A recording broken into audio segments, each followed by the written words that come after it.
We have a very enlightened panel members coming from diverse background, representing diverse industry, and good to see we have gender diversity also.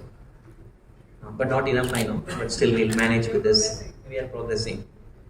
So, I would like to really spend next to 1 hour moderating a panel to discuss very important topic we are facing today.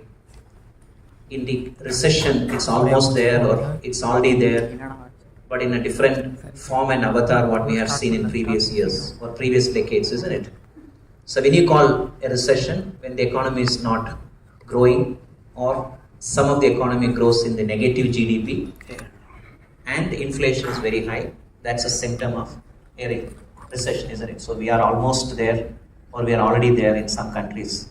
But India's story is a little different. We have enough growth or inflation is not bad. If you really look at inflation, some of the European countries are 15%. Ever high, I never seen in the history of such an inflation.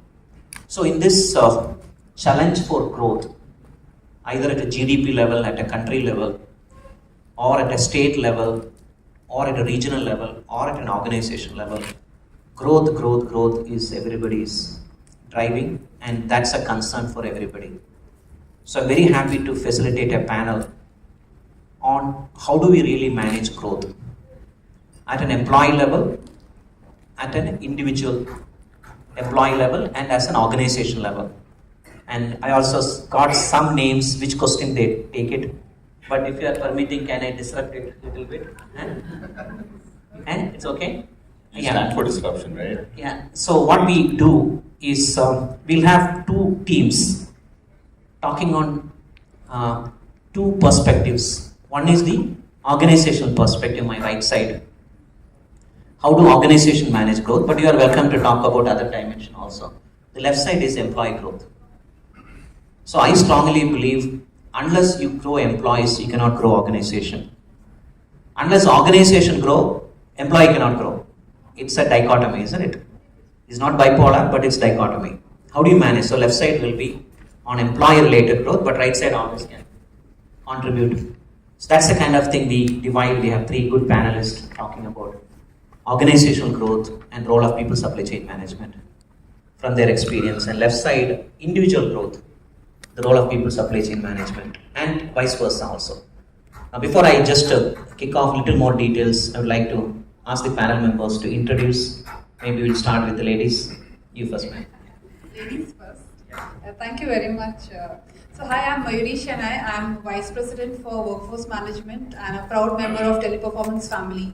So I have a total of 18 years of experience in WFM, and of which 15 years is in teleperformance. So I'm born and brought up in teleperformance, in WFM rather. So a little bit of my personal self if you want. So apart from my WFM expertise, so I have a creative insight in me or instinct, and I also am a food and travel explorer and a home balancer, maybe to say. With I have 15 years of marriage, so I have a 4-year-old kid, so I do that home balancing a bit also. Very happy to be a part of this extremely disruptive topic which now Shrikant has given, but so happy to be a part of this panel. To my Go ahead. Yeah. Thanks, Mary. My name is Ani Menon. I head the workforce management in UST. I have around 20 years of experience, and I recently joined workforce management. I used to be on the delivery side. I used to be a delivery manager. I started my career as a techie and then moved into the management, and then has been working onshore for quite long. And then, I always used to have eye contact with the workforce management and the TSC.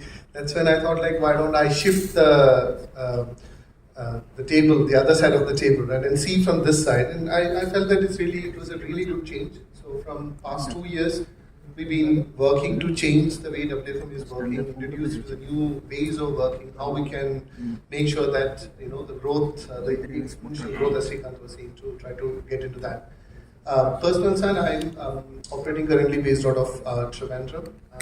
I'm also a foodie. I hope by my looks you can feel trying to manage my weight. I have to do more exercise.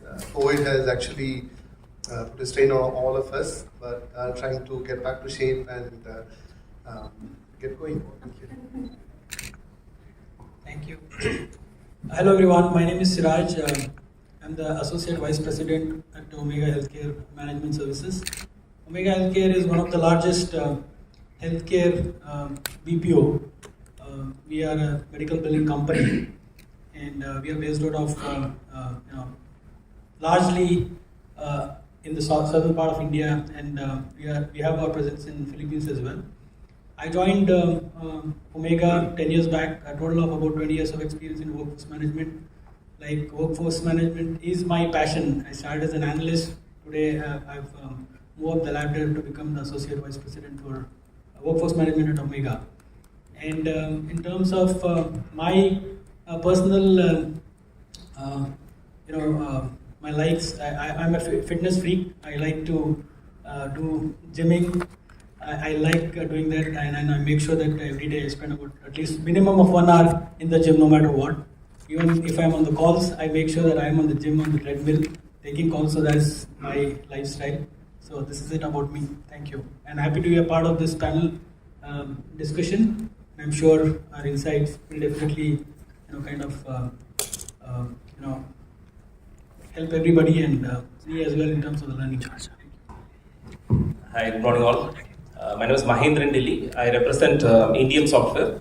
Indium is a digital engineering company, so I've been here for the last 2 months now. And I did have a longer stint before this with Cognizant. So, of my 14 years of experience, I was telling Sri that 7 plus was with so-called talent supply chain. It all started as a WFM to start with. Then it moved to a talent supply chain, which was again the integrated people supply chain or talent supply chain kind of a function. And now back in Indium, digital engineering again for R&D and talent planning. So I joined this place as a senior vice president of R&D and talent planning. As going back to what Srikanth was talking about, one of the reasons why organizations invest, right, especially companies of this size and scale, etc., started thinking about R&D and talent planning is primarily keeping this growth mindset.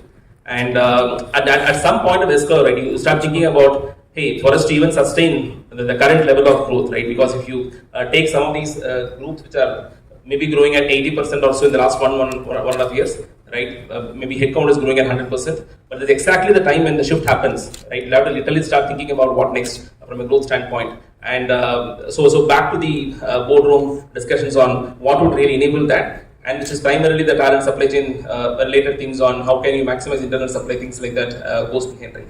So that's a brief about the work. And personally, married 17 years plus, have 2 daughters. And as one of our friends were talking, we were into fitness, but slightly different, a family of fitness. I just don't try to get fit for myself, but no, the entire family plus the community where we live, right, we focus on that. That's a brief about myself. Looking forward to that. Okay, this is Radhika. I work with KPMG. I've been here for the last 8 years in KPMG now. I've been managing their resource management function. Started it did not formally exist earlier. I've been with Deloitte earlier, so last 13 years I've been professional services firm. But overall I have 22 years of experience now, but with 18 being in resource management or WFM rather. I actually come from a very different, varied background. I am actually a textiles graduate, did event management in the first 4 years, and then when it got into WFM, never looked back. It probably had enough to keep me going for long. I guess this is where I belong. So yeah, that's about it. Good afternoon, everyone. My name is Abhishek Usalkar. I am the global WFM leader for Sutherland. I'm a lost corporate guy actually. I started my life, my career, my aspiration playing cricket. I wanted to represent it at a really good level. I sort of aimed for the skies, ended up at the treetop, and then knew that it wasn't enough. So then I said I have to do something for myself, and that's how I found myself in the corporate industry. And from then on, I have gained about 20 years of experience, 17 of which have been spent in WFM. I've got a session later on, so I won't labor too much into what I'm trying to look at from a WFM spectrum. So I leave it at the personal basis. And I told you I'm an avid sportsman.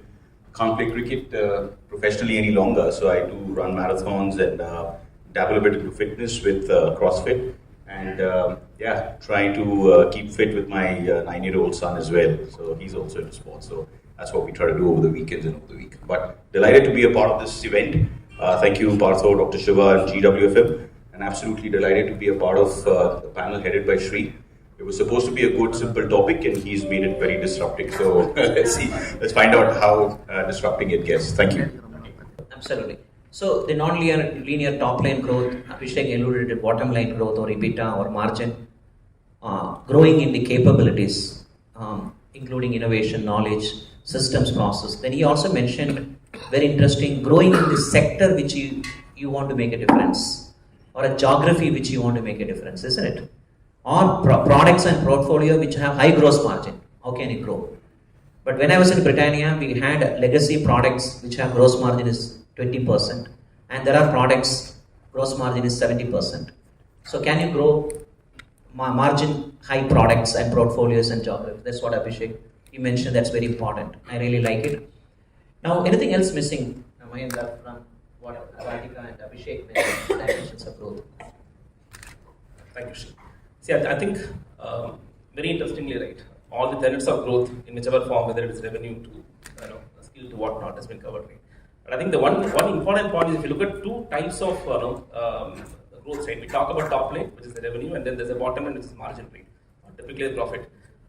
With the kind of sustenance that Radhika was talking about, if a company had to sustain through a growth path over time, it's important for them to have a profitable growth. So if there are some decisions that we have to take, say, from a 3-year, 5-year standpoint, it's extremely important for us to know how do we play out, whether we want to build skills and capabilities, it's absolutely fine. Would we want to invest in proactive hiring, it's absolutely fine. But if those are going to give you profitable growth, may not be in short term, but if you have a clear plan of, say, 1 to 3 years by when you will reach there, and I think you can differentiate as a company, right? And that's exactly what most of the so-called the references I was referring to, the digital engineering companies, the shift of doing some manual to automation, things like that are moving towards, right? Profitable growth is the key here. Absolutely. That's a great point. Not only growing top line, bottom line, not only growing capabilities, and not only growing sectors and geography, ensure that you are growing profitably and sustainable basis. That's very important. These are the challenges organizations face. I will come back to you, start thinking, how can people supply chain management help organization to grow exponentially, grow the top line, grow the capability, grow the sectors or products or portfolio and profitable growth. I'll come back. Let me now go into employee perspective. How do you define growth from employee perspective? Maybe I start with Mayuri. If you can define, how do you define employee growth? So, what I'll do is I'll just give you the 5 key requirements in terms of a right resource. So, where you require right resource, you need to have that resource at the right place, right time. As well, you have to have right skill and the right cost. So, an employee, for example, you said if an employee has to grow, he has to have that a clear laid down understanding of what his expectation is. Most of the employees do not know what the expectation is. So once they know what the expectation is, then we then identify, okay, we have given this expectation, does he have the required skills to achieve that expectation? And if he has the skills, are we giving him the right compensation? But we found many times saying that the person is skilled, but maybe because of lack of compensation, the right compensation, they leave. So maybe meeting that skill and compensation together will help us retain the resource also in our organization. Absolutely. So Mayuri, you beautifully articulated. The first is setting expectation for employee growth. I've seen different organizations, different industry have different definition for employee growth. So as an organization, we need to explain and set the stage for employee growth. And definitely 2 perspectives she brought it. One is growing employees in feature skills, isn't it? So then employee growing in their total compensation over the years. So these are 2 dimensions. And more important you covered is how do you set the tone of growth to employees.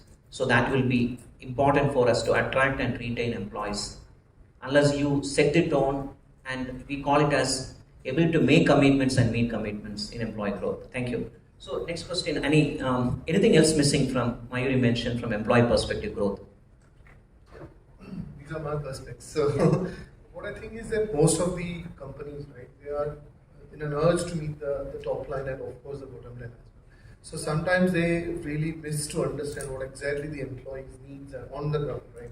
So the employees may not really aware about what exactly are the company's vision, right? So many of the people would be there who would like to contribute, they're ready to contribute, but they really don't know how to contribute. That's a challenge that I have seen. As I said, I've been part of the delivery as well as the WFM. I know that the people are there, but they really don't know. Somebody comes and speaks about big things. They really wonder what exactly is that. How I can be a part of that? It's really missing. I have seen that in many of the organizations. The second thing is that when you ask me about the employee growth, it covers all the things, including my technical growth, in my role, in my onshore aspirations, my compensation, everything brings a part of that. But the problem here is that most of the companies wherein a particular person is tagged to a customer, he gets tagged for a particular long time, and he may not be able to get out of that. And most of the time I've seen is if it's kind of a fixed bid model or something like that, the rotation is much easier. But the talent refresh is becoming more and more challenges, considering the client want the people to grow as an SME, and if they are providing the opportunities, it's well and good. But I've seen that page is really missing, and maybe because of the augmentation models and everything, right? The care for the employees is a kind of missing, wherein the people may be there, they're ready to do a lot of things, they may be skilled, but they may not be put on the right job. So that's that which is missing. If we can bridge this gap, then I think companies can bring a lot of values and employees will be more happy. I think we are slowly building the definition of growth from employee perspective. Mayuri definitely mentioned about skills and compensation expectation. And he also added to that, yes, we need to set the right expectation. Then ensure that employee skills and competencies is enhanced. And how do you bridge the gap between future requirement and present employee capability so that the gap can be reduced and that can be converted into growth for employees. So Siraj, anything else you want to add apart from these two perspectives on employee growth? Yeah, see, one thing is very clear. The definition for an employee growth would be that most of the times companies focus on keeping the client first. Right? If you take care of your employees, the employees will take care of your clients. That is what I believe, right? What does it take for us to take care of the employees? See, there are three things which anybody gets motivated with. One is growth, compensation, and then learning. Right? If we are able to provide these things, obviously retaining the talent would be easier for most of the companies, because one of the reasons when I joined Omega Healthcare, right, the first question that I had with for the HR was, what is the average tenure of the leadership in Omega? So I was like surprised to see that the average tenure at the leadership was around 10 years. Right? Anybody above DGM was that the average tenure of 10 years. That is what motivated me, which means that the culture is built in such a way, the atmosphere is conducive for any employee. It is so employee friendly that the employees get motivated to work. Right? How does it happen? These are three things. If you are able to take care of the employees, obviously, then managing clients, you ask them to work for 12 hours, 15 hours, doesn't matter. When they own it, obviously they'll own it. When they own it end to end, they will take care of the clients. That is what I feel that on the employee, if you are able to invest on the employee well-being, on upskilling the employees, that will take care. And we have seen that. And when I joined our company, I have seen the exponential growth in Omega Healthcare. Right, from what I was in 2012, we were a 3,000 employee company. Today we are a 26,000 employee company. Right, so that's how we have seen that growth, and it comes with it's a good problem to have. There are a lot of challenges also. Growing company, the cost of growth will be high. You'll not be able to retain those margins, and all of those things are good problems to have. Growth is always a good problem, but when you're growing organic growth, inorganic growth, obviously the opportunities for the employees will be vast, right? I have seen that happen in IBM. IBM has got such so many functions that if you are not growing in one function, you have the opportunity to grow in any other function. So these are some of the things which will motivate the employees, and obviously if you invest in employees, that will definitely help us take care of that growth seamlessly. That's what I can say. Excellent. I think between Mayuri, Ani and Siraj, we covered various dimensions of growth. If I summarize it in a framework, today employees are looking to grow their compensation, which is fixed. They want to increase their compensation, which is variable. And today organizations want equity in compensation, especially gender parity and all this kind of things. So I call it as cash related or compensation related growth. Then second one is employees wants today to build long-term assets. They not only want cash, they want a house, they want a car lease, they want a subsidized interest for housing and everything. So how can they build the long-term assets? If you work for, that's what in many of the organizations, you work for 10 years, you can build these 3 assets, which will help you to build it. So can you bring that kind of value proposition? Then Siraj has covered, it is not only the cash and the long-term assets, but we need to focus on employee wellness. Siraj, you spoke about it. People are telling, okay, I build all this asset, after 10 years I have diabetes, I have heart attack, working with you in your culture and everything, then no use. So invest in my wellness. People want reduced hours of work. Today 45 hours become 40 hours, now people are asking 35 hours. They want agility in working hours, they want flexibility, working remote. So they want that kind of a growth. Then people want more recognition and reward every year. And I've seen some organization, they want people to grow in their personal purpose. I have a personal purpose. That's what EY does. It can you help me to realize that if I work for you, and how can you align personal purpose to work purpose and organizational purpose? So that's what the team has summarized very beautifully. And you heard from the industry perspective, you heard from the employee perspective. Now we have 2 sets of questions which I want to ask both. One set of question, what's the role of people supply chain management for industry growth or organization growth? What kind of systems and process in people supply chain management can enable employee growth? You hear, this is one thing we discuss. This last one, the third round, I would like to talk about what are the conflicts, what are the complementary things both can do it. You grow the business, you are growing the employees. You are growing the employees, you are growing the business. Can we have some complements among contradictions and conflicts? Business want more margin, employee want more compensation. These are dichotomy, isn't it? Ambidexter. How can you do both? So this we'll discuss in the third round. Now maybe I'll start with Abhishek.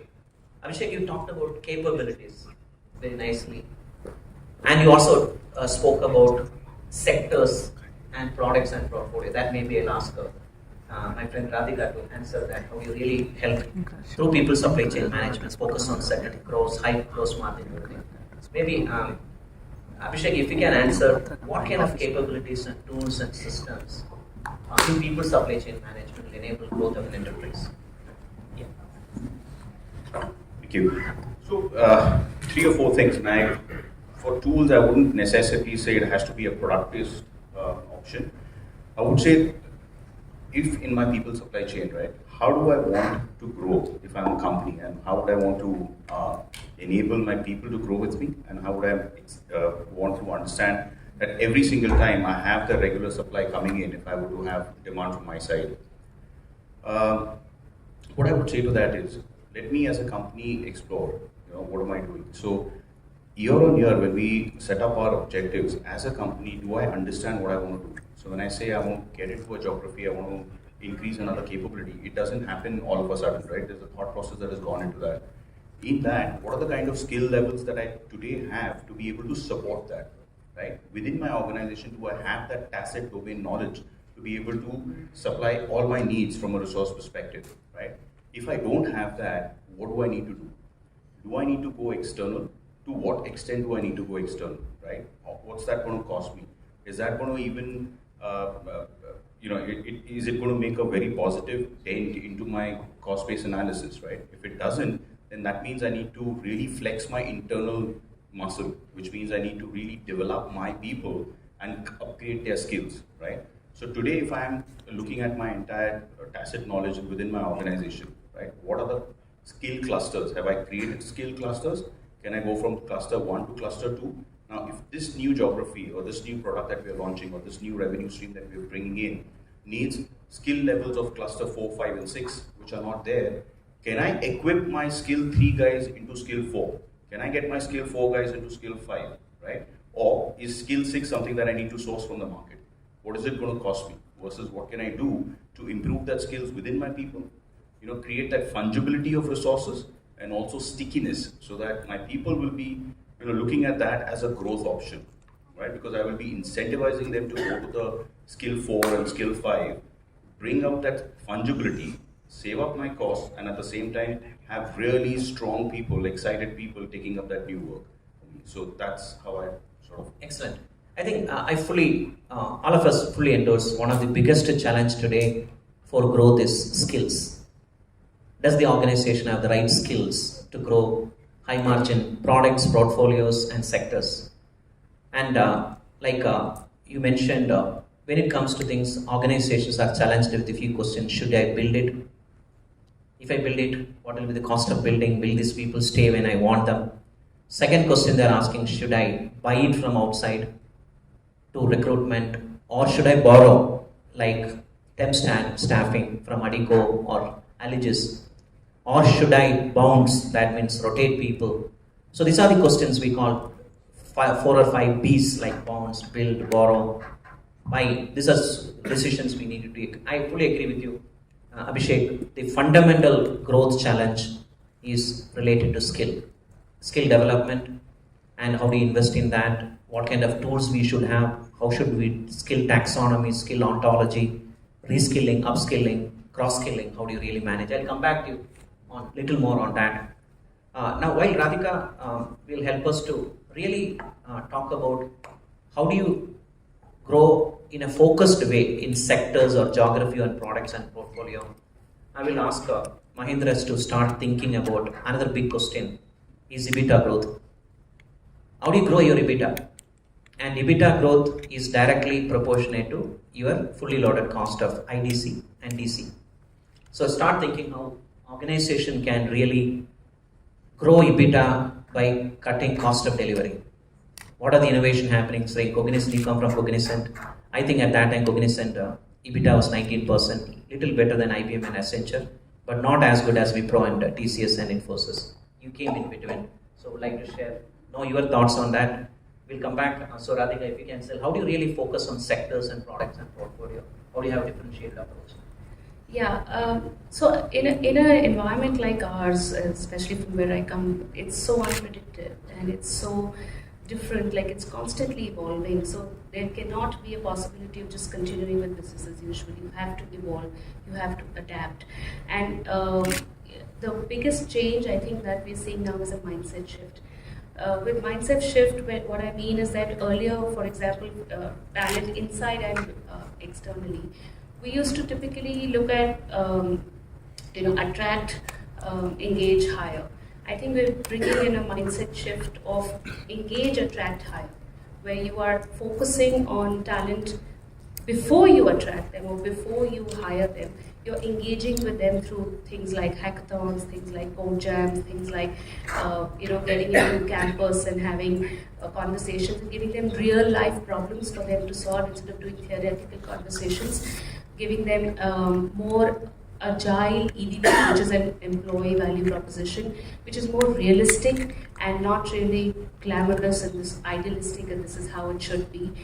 That is what's happening where companies are becoming more career advisors rather than being a recruiting firm or a firm that just goes out, recruits people, brings them in, trains them, skills them, and hires them. This is bringing the skill shift that is happening because all sectors, all industries are seeing such a massive attrition and renege ratio. It's beyond imagination. It's never, in my 22 years of career, I have not seen an attrition and renege ratio this big. So it clearly calls for a shift of mindset, a shift of way talent is approached, because the talent is very smart now. Everybody in the market is no longer looking for a job which will just pay them well and give them security and then they go home. That's no longer there. Everybody needs more than that. There are firms which are now doing hire, train, deploy, where firms like ours could go to an agency, tell them that this is the skill we want, you hire, you train, and then you deploy to us. So that's like going to finishing school from freshers, going to campus, putting them in finishing schools and saying you, instead of hiring freshers, you will hire trained freshers instead of just getting anybody and then spending months to train them. So there's clearly a shift to exist in the changing, unpredictable model. Even Samir had said that you need adaptable people and not just smart people, and I think that's where our whole goal is. Thanks, Radhika. Adding to what you mentioned, today many organizations are facing focused growth. I'll give example of Accenture and DXC where I come from. When legacy business like infrastructure, legacy application testing was degrowing and digital business was growing, how do you shift your capabilities into digital business is a big one. And many organizations started thinking, my 80% of revenue come from Americas and Europe, 20% in emerging markets like India, China, and they want to change that ratio to 20-80. Now they are 80-20, they want to shift 8-28. How do you prepare the organization? And there again, your entire people supply chain and strategy to support such growth is very, very inevitable. And some of things you addressed in terms of people strategy, but that's what I have seen. You need to have focused growth. And people supply chain management play a very important role in helping organization to grow a focused growth from, I said, legacy to digital, from matured market to emerging market. How do you help it? Maybe some other forum, Shiva, we should take as a debatable topic and share best practice around this. That's the, Radhika, from your perspective, is little discussed. Then coming back, Mahendra, the EBITDA and labor cost. Thanks for this interesting spin. I think if you look at the possible scenarios, right, on what would impact EBITDA, one as she said, it's cost of delivery. How well are you managing your cost of delivery with respect to utilization pyramid? So those are two primary levers through which you can start impacting that. And many times what happens is, when you are into a high growth path, what really happens, right? High growth companies will start investing in so-called a bench talent, right? The governance of so-called the bench is not enabled, right? With the kind of right skills that you want to build, the right drivers that you want to enable, etc. In the next few months or so, that will come and hit you as cost very bad. So the very fundamental starting point for this, for us to drive cost of delivery, you need to have a pyramid in place, the right pyramid in place. And typically when we start looking at from RMG or talent supply chain standpoint, I think what is the kind of seat in the table that we have on some of those levers, right? Do we act from a receiving end on using the data of say your EBITDA to margin to pyramid to whatnot, right? Or we are in the forefront of saying that, hey, for us to make this impact, say to your margin / EBITDA or to your top line, what are those three things that RMG can do? Right? Typically, utilization is one target that we can all take and say that, hey, these are top 10 accounts or deals where we believe the utilization is not working fine because of these 2 or 3 reasons. How can we improve that? And number 2 is, if there's a pyramid should actually look like this, right? It cannot look like a diamond, right? But when you start drilling it down very clearly, you will see that there are some accounts with a lot of inefficiencies. They're actually running a diamond with top heavy and bottom low kind of pyramid. So can you start infusing more and more so-called your campus talent into that? And can you start infusing some junior level talent, maybe for fixed bid deals? I think so some of our friends had some great suggestions, right? Those are efficiencies that we can build so that your cost of delivery comes down, and end of the day, right, your earnings before interest, tax, and amortization can still be an impactful one. But all the time, I'm see the way in which I started looking at it, right? More and more RMG kind of teams or WFM kind of teams are able to start relating it to how does the entire business life cycle operate, starting from your sales pipeline to creation of demand to planning a fulfillment and then the revenue. The understanding of that will help companies to start either impacting top line or bottom line, right? So I will put it that way. So it's not just EBITDA. I'm just touching a slightly broader topic here. I think it's extremely important for us to make sure that we keep that business optic in mind and also the people optic in mind. It's a balanced approach, right? That's how we can get back to the so-called the profitable growth that I was talking about. Absolutely, Mahendra.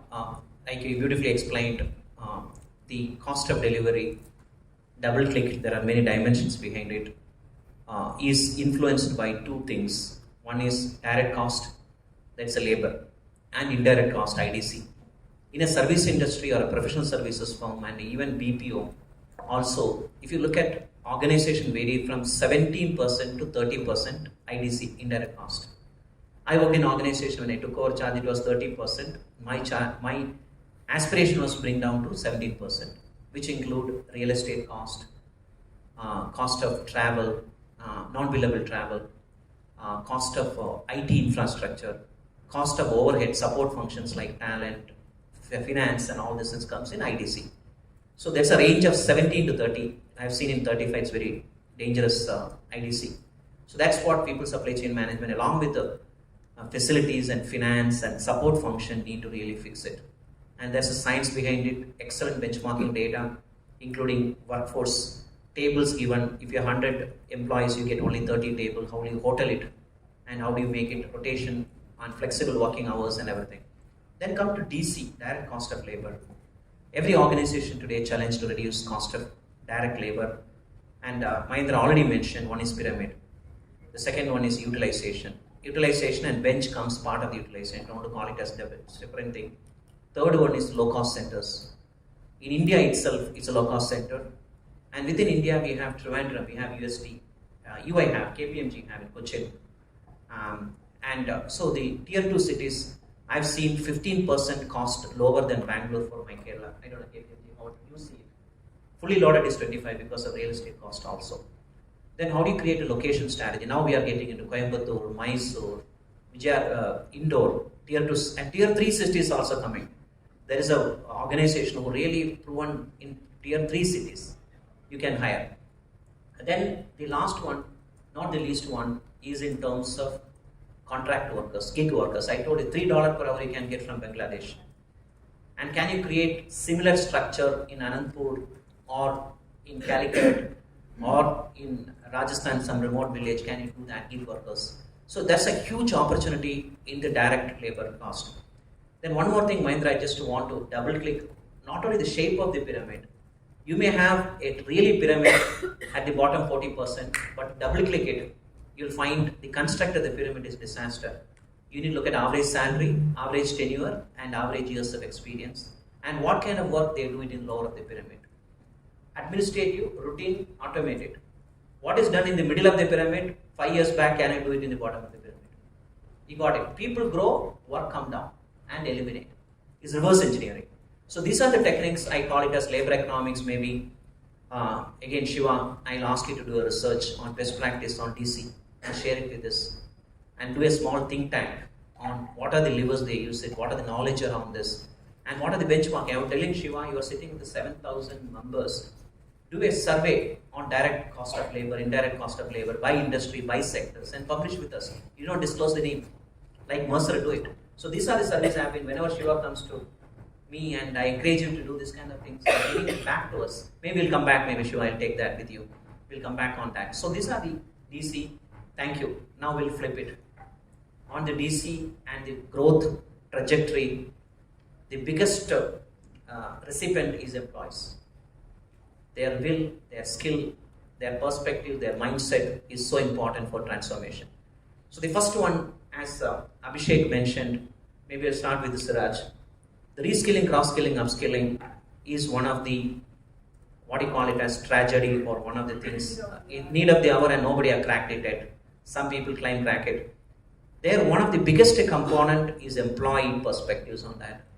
Employees' willingness to reskill, cross-skill. Employee willingness to take early risk in this. And in UI, we call it yours to build it. We cannot build it. We can put all the tools, methodology. What are the challenges you see from employee perspective?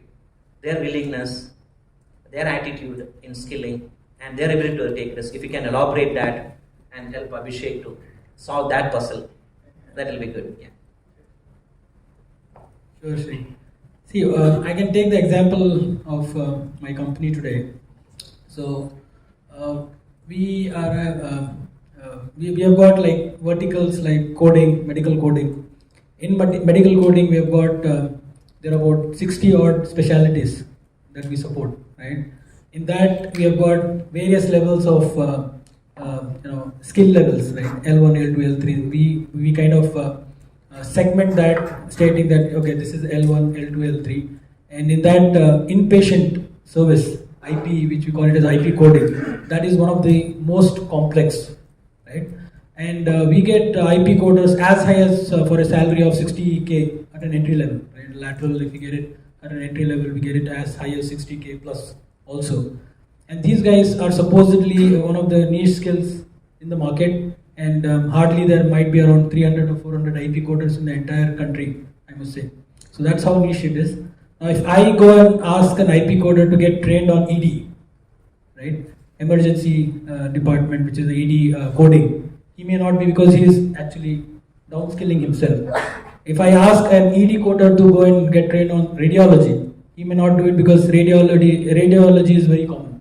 Right? It is like we have implemented tools through AI. We are able to automate those charts as well, which is called as computer assisted coding. So those kind of things can be done on the radiology coding, but not on ED and IP. So the challenge that we face today, one is there are guys who are certified coders who would want to get specialized. They are multi-speciality coders, which we can use them L1, L2, L3. We can use them and kind of we can deploy them wherever it is required. But there are guys, if I want to kind of train an IP guy into ED, so immediately we'll get resistance from that guy stating that you know what, you are downskilling me, right? But the flip side to this is we are actually making him multi-skilled, right? That is something that the HR kind of convinces them and say, okay, you know what, other than IP, you are also adding ED to your profile, and also if you are trained on radiology, you are becoming a multi-speciality coder, and that has got more demand in the market. So that is how we are able to convince it. But that is the initial resistance. We most of the time get it from these kind of when we try to kind of upskill, cross-skill the guys, and some guys like radiology coders, training them to IP, they may not fit into that, and they get worried that what happens if I don't do well in IP coding. That fear of getting fired will also be there. That performance fear will also be there. So these are some of the challenges that we see in terms of cross-skilling, upskilling the guys. Absolutely, Siraj. I fully endorse you. The biggest thing in cross-skilling, upskilling, and reskilling is employee mindset. It is in the mind of the people. They have their own concern on definition of legacy with modern, and they have their own concern on methodology of learning. Everybody feel once I get certified, I'm a master in that particular technology. But it's not true. You only have the knowledge, but you have to know how to do it and everything. How do you really change that mindset? Certification is the end of the game. No, it's not. Really getting proficiency in that, and how do you really? And last one, as you rightly discussed, is they have to own it. And we can provide any number of tools, methodology. They have to own it. And also another beautiful thing you said, reverse skilling of modern to legacy. When we did mainframe, I don't know how many of you remember, mainframe still is there, if not dead. When I ask college graduates to go in mainframe, they don't want it. They want a sexy new generation software. This one, they don't want to do it in COBOL or mainframe. So there are mindset regarding to the definition of legacy and modern. So these are things we need to really do a lot of work. I have two questions. I will give that options to one of you. One question is from employee growth perspective, employee want more and more compensation. They don't worry about are they bringing more revenue to the organization. They said every year I want 12% salary increase. So that's one question. How do you really educate employees? Unless you get better revenue for me, it's very difficult to invest on you year by year. How do you make that change with employees? That's one set of questions. The second one is the concept of promotion. Is promotion a title growth? Is promotion a greater responsibility and greater proficiency? So normally employees feel promotion is a title. We have a lot of bias on titles, and people want every year new titles. Is it sustainable? How do you really convince employee growth without competency is not sustainable? In the similar context, associated question is, people believe the only way to grow is change jobs, resign and grow. And people never believe in growing within the organization. In EY and KPMG, I'm very sure, this professional services firm, you'll find people 2 decades, 3 decades and retiring. They join as a trainee and retire as a managing partner. So how do you really convince employee growth doesn't mean you have to resign and grow? Can you grow? These are the two questions. I don't know who want to take this question. I'll pick up the first one. Yeah. Before I get into that, right, I was very relieved when Srikanth asked that debita question to Mahendra, because being in the delivery for almost like 18 years, right, that's one area where we always get beaten. Always better EBITDA, how can I? So there are 14 levers of increasing the EBITDA. So we live in that space, right? So after coming into WFM, what I felt that the way the WFM can contribute, even now I take a lot of classes to my team. I tell them, say that you should be aware about what is bill rate, what is the revenue, what is the cost of a resource, what are the other things, what is ECR, what is EBITDA. The reason, because it is not just about fulfillment, effectiveness, I would say about fulfillment efficiency as well, right? If I can fill up a position with a person, but how do I find the right person, right? And probably this also will help us when delivery will come back and say that, hey, I need somebody, maximum cost I can afford is $10. How do I negotiate with them, say that why can't you go for $15, right? Unless you know what is the margin that they are making, it will be very difficult for us to find out. And at the end of the day, if you're able to find the right resource who's having a lesser cost, then that's our win, right? So I have to give the resource at the right time. That matters. But if I'm able to give a resource with a higher EBITDA or a higher margin, then that would be a key win for us. Now, to answer the question in terms of how do we educate the employees, right? So I would say there are three types of people. One is, we don't have to educate them; they will just learn by their own, right? We don't have to tell them anything. They are the kind of the people who want to grow within the organization. They learn by themselves. They find arenas on learning, and then they go or find opportunities for them. The second layer is the people wherein they want to grow, but they are in the comfort zone. Obviously, they don't want to change. They're happy with the way things are. They have been working on a project for long, and they are, say for example, a manual tester. He just wants to do manual. He wants to do automation, but he will not put an effort, right? And the third category is where they don't want to do anything. And that's a problematic gap. It will be there in every organization. They may try to inject more negativity back, right? So I think we should focus more on that middle category, what I'm saying. And we have to create some disruptive changes over there, wherein set new rules in terms of people cannot be in the same role for more than, say, 24 months. You have to upgrade yourself, and you have to find it. That's the only way by which we can map the person. So that transformation has to change, not when a person comes to the talent pool. When a person is within the delivery or is working on a particular customer, we need to find out, is there a possibility for him to upgrade himself to be a part of the same account for the same customer? If no, if his skills are really required, we should aim at least 6 months before, so that by the time the 24 months comes in, we will be able to place these people to the right thing, right? And coming back to my previous point, the people has to be aware about what exactly is on the plate. Otherwise, we just go back and say that you need to do the skilling. Nobody will be interested, because they need to be very clear about what is there for me in the future. If I do this, what is that going to be? Like, otherwise, there will not be much interest over there. That's my thoughts. Absolutely. Just to substantiate your point, when I was in DXC as a managing director, we had a Ford as our client. And Ford we do in Chennai staff augmentation, and also in Detroit in US. So I went to Detroit for a customer visit. So I did a town hall of 400 Ford employees working from DXC on staff augmentation onshore. So they have been literally harassed me saying that I did not get last 2 years increment. And when are you going to give increment? Somebody said my increment is not sufficient. So I asked them, okay, I will give increment. I will make it very visible to you. Many of you got last 3 years increases, but 90% of these people sitting in this room, your rate card in last 3 years is same. So now I'll give a puzzle. You are sitting with the customer here. You need to know how to improve the rate card. Either you need to get promoted, which customer should agree to give you a referent vertical rate card, or you should understand what is the new technology Ford is working on and get reskilled in that.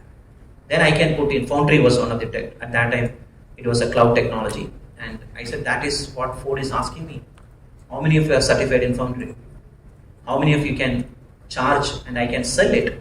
The moment you do that, I can increase your salary. I said I'll come exactly same month next year with a lot of cash in the bag if I have the cash, and I'll give you. Believe it or not, 60% of the people took initiative to reskill, cross-skill, upskill, and get greater revenue for us, and we increase their compensation. So I asked you rightly, said, how do you bring that transparency to employees? Tell them this is your rate card, this is your cost, this is a margin you make it. And unless you improve, help me to improve revenue, I cannot invest in you. So that's That transparency, that kind of accounting practice is very, very important. Yeah. Sorry, I'm skipping turn, but if I were to give a company perspective to this, right, and let's say we're talking disruption, right, isn't it a culture or an ethos of every single company to be a bit guarded? You know, the bit would vary from company to company, right? The degree of that would vary. Aren't they guarded about their financials, their commercials? You know, the LCD or the lowest common denominator has got no clue. How is she contributing to it? What is she, you know, why is she not getting an increment? Or what has happened to her? What happens if she doesn't upskill, right? She will remain in that cluster for the longest time. At some point in time, she will become too cost intensive for that cluster. Her rules-based work will either get automated or they will get somebody else at half of cost and ask her to, and, you know, replace her. Unless she goes to the next cluster, that growth, it's not going to happen, right? So for some reason, I think the ethos of every company that, you know, we normally see in the paradigm, right? They're very, very guarded when it comes to discussing financials with people. Now, if you were to talk disruption, there is a thought where it says, talk commercials to the people, all right? You could almost limit yourself to the margins that you're talking about or the EBITDA that you're talking about, right? But you say, okay, this is what it is. This is the upper limit that we can go to, right? Why can't we get those people accountable and say, run it as a shop? Okay, run it as an FD, run it as, and you guys are accountable for it, right? And then see what is it that we can get, what is it that we can make, and what is it that can shift us from here to the next level. At that time, they understand how their productivity improves the rate cards. They understand how their work every day improves the margins. They understand if I am absent for X amount of time, or how does my shrinkage, how does my utilization, how does my productivity play a part in the overall game, right? Unless we get them involved in this, that's something that they will never understand, and they will always quit, or they will always take the steps that, you know, we've been mentioning. Absolutely. And there's a research conducted by Corporate Leadership Council. I still remember that statement. I'll try to imitate it. It says people want more compensation and more information on compensation. More information on compensation cannot be compensated with more compensation. You got it? I'll repeat it. People want more compensation and more information on compensation. And more information on compensation cannot be compensated with more compensation. What it means is, a good organization, people should know how to make more money. They want more money. If you don't tell them how to make more money, they will always come and ask for more money. But the moment you inform them how to make more money, they will be very happy. Otherwise, for example, one employee comes and tells, my compensation, I'm not happy. Actually, she is asking the question, how can I make more money? But you don't know how to answer it. For that, you immediately give 10% increase and shut her mouth. 6 months, she will go happy, or he will go happy. Again, she will come, I'm not happy. What employees really wanting is, tell me, how can I make more money? How can I get promoted? That is the conversation management need to give. Unfortunately, forget about employees, even people manager doesn't know how to do it. And one biggest challenge when it comes to people supply chain management, organization doesn't have this database. They don't know. They are not running business without information. How many of you have data lake where you can calculate profitability per employee? Raise your hands. Very few. You don't have the database to really, and your rate card are blended rate card. You give .NET and this one same rate card. So the problem is, how do you create a management information system? That's what we are working on, labor economics and data lake. Without data, you cannot get that information. Even manager doesn't know, believe me. Forget about employees, manager doesn't know. Manager doesn't know how to really help employees. A great question. Again, Shiva, that's another topic for you, to get all of us and see how you can help us. Metric called earn value. Earn value or contribution margin. Yeah. That we track it at an employee level. Yeah. So that gives us, okay, what is the... Absolutely. So that, you know, we can use that bottom performers, like people are not contributing much. So those kind of decisions. Absolutely. Okay, the last question, then I'll summarize it. I don't have this time for third segment. Which we discussed, people want promotion, and his promotion is only title changes. People believe that the only way to grow is resign. How do you really address that? So the main thing, as Shri has said, so once you know what you're supposed to do, or your key KPIs or key deliverables are known to you, then the employee knows what his expectations to be. If you do not give that visibility to him, he'll just then search for other options to be done. So when you give them clear understanding and you design the complete growth path for the employee, so he knows. So people assume think after 2 years I'm supposed to go to the next level, but it is not necessary that you directly jump to that next level. You have to earn that. Maybe you have to earn that next level. You set a set of KPIs to them and tell them that these are your achievements or targets. You earn that, and once you achieve that, then you go to the next level. You cannot directly based on tenure. So age or wise, if you're tenured in a particular role, you expected a direct promotion. This is what it is now. You have to also strive to do one level up. For example, if you are an agent, what your team leader is doing currently, if you are able to do that or demonstrate that capability at the early stage, then you grow to the next level. If your team leader demonstrates the managerial capability at this stage, he know that he's ready for the next level growth. And then he can give that promotion to him. Not necessarily just being in tenure for a particular role, you give promotion to a person. So that clear demarcation when you set to the employees, then when you give it, he'll be able to know, and that promotion is then you are into growth. Absolutely. Yeah. I completely agree with Mayuri. The only piece that I will add is, for some reason, every single time when you're promoting, or it's very understood that I have to be at this rating, or I have to have this skill set, I have to have this KPI, I'll have to meet A, B, and C, and that's it. For some reason, a big part that is missed out is the competency. At what competence you should be. What are the kind of soft skills that you need for this particular role, right? So at some role, you need a negotiation skill. That person has never developed that, has never got an opportunity to do that. So how are you going to develop that? And therefore, when you say, oh, the guy is not prepared, I don't think the guy is ready, right? So she may not make the cut now, but that person never really knows why, right? I've aced my KPIs, I've done everything, you've rated me brilliant, then why do you think I'm not ready? That's because the competency factor is not there, which is not well defined or well understood. Absolutely. So to summarize, competency-based growth is sustainable. The title-based growth is not sustainable. When I was in Toyota made it very clear to employees, and their promotion and value system is very transparent. They have very good career path, and every career path has an expectation on competency. For example, if you are a shop floor employee, you are a team member, you need to know left 4 process and right 4 process to become a team leader. And that skill taxonomy is put in the backside of you. A supervisor can walk around and see how many processes you learned. When the demand is low, the machine will go little low. So I will ask my left side person to go and leave and right side. Then I have to go here and assemble this component, come back into my original stage, and go to the next person assemble. So that kind of a transparency is what organization need to bring it. Otherwise, it's not sustainable, and that's where organization employee got frustrated. So to sum up, why did I get up? To give a message. There's a big gap connecting organization growth and employee growth. And who is going to fill that gap? I think PSCM can fill that gap of really connecting revenue or EBITDA growth of an organization with the employee growth and cost of delivery and employee getting increment and promotions, everything. How do you do it in a sustainable way? How do you do it with the data science? How do you use it with the digital technology? How do you use it with the culture? How do you change the mindset of the business leaders and employees? That gap is there for a long time. I have seen in the industry, and I feel that gap is getting widening, and that gap is getting challenging, and I think we can fill it. Each one of you can fill it. That's what I just want to bring it to your attention. And we've discussed in the left side 3 or 4 definition of growth. One is top line growth, bottom line growth, then third one is cash flow growth, and the fourth one is customer satisfaction growth. We need to constantly monitor and get into NPS score of high positives, more than 50, we call Apple score.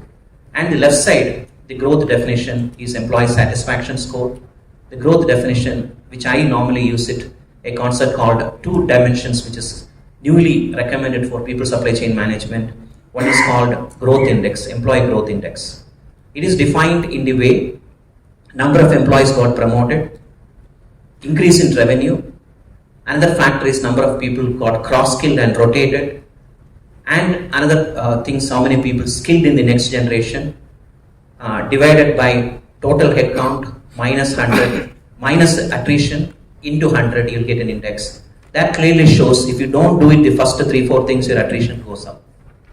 If you can do 3-4 things, first your attrition will come up. That index is now, a lot of literature is coming on growth index. Another one is called employee fungibility index. I did a baseline survey with the TCS, my friend in TCS City. He can appreciate it. I did some study with the TCS to understand employee fungibility index. Employee fungibility index is a combination of, you have 100 employees, look at last 2 years or last 1 year, how many got promoted, how many got reskilled, how many got more revenue, like 4 or 5 dimensions of that. And you take an Excel sheet and put these columns as dimension and tick it and calculate it. You'll find say 10 tick marks for 100 employees, your fungibility score is 10%. If you get 40 or 50 ticks, your fungibility index is 50. So every percentage point in fungibility index of a 50,000 employees, you can make $5 million improvement in EBITDA in a service industry. That's the calculation. So employee fungibility index is another one which we can look at and do it. At the last, as people supply chain manage, we need to do a balanced growth of growing employees and the firm.